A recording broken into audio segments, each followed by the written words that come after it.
I'll directly use the RT. So right now we are using this resolution here.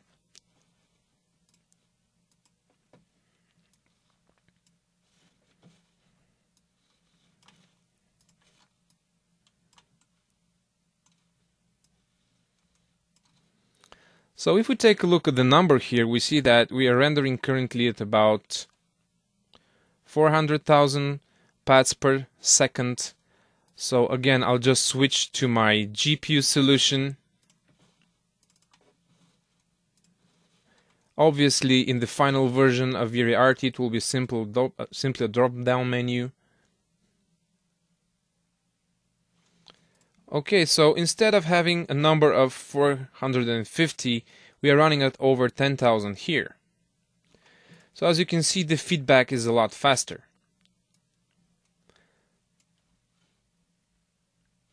We still get the same interaction. We don't lose that.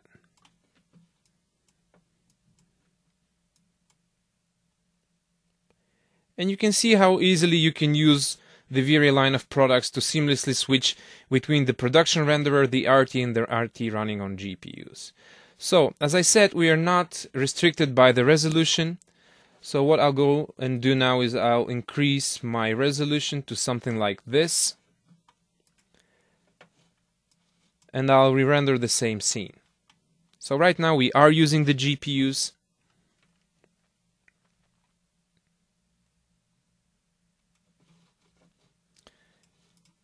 And you can see that even at the resolution like this, the GPUs are running fine with V-Ray RT. Okay, so obviously everybody would ask what sorts of limitations do we have with the graphics cards.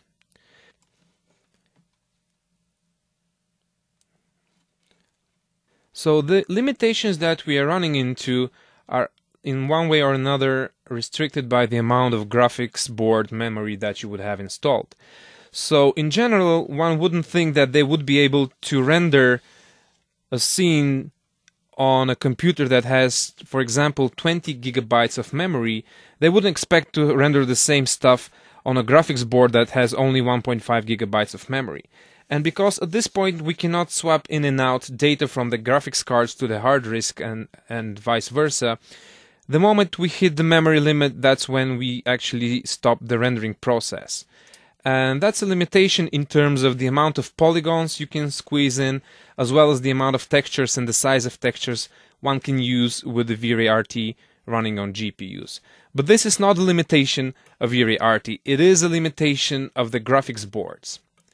Another great thing about V-Ray RT running on GPUs is the fact that we are actually using OpenCL. We do not use CUDA. And that's in a way great because even though today there is only a single hardware provider that supports OpenCL properly on the GPUs, in the future you will be able to use other graphics boards as well the moment they become available if they support properly OpenCL. So that's kind of great because we don't restrict you to use graphics cards provided by a single supplier. You can rather choose between different brands and different graphics boards in the future. Okay, so thank you very much for watching this presentation. Stay tuned for more presentations as they become available in the next few weeks. And stay tuned so that you would know when this excellent solution will hit the market. Thank you.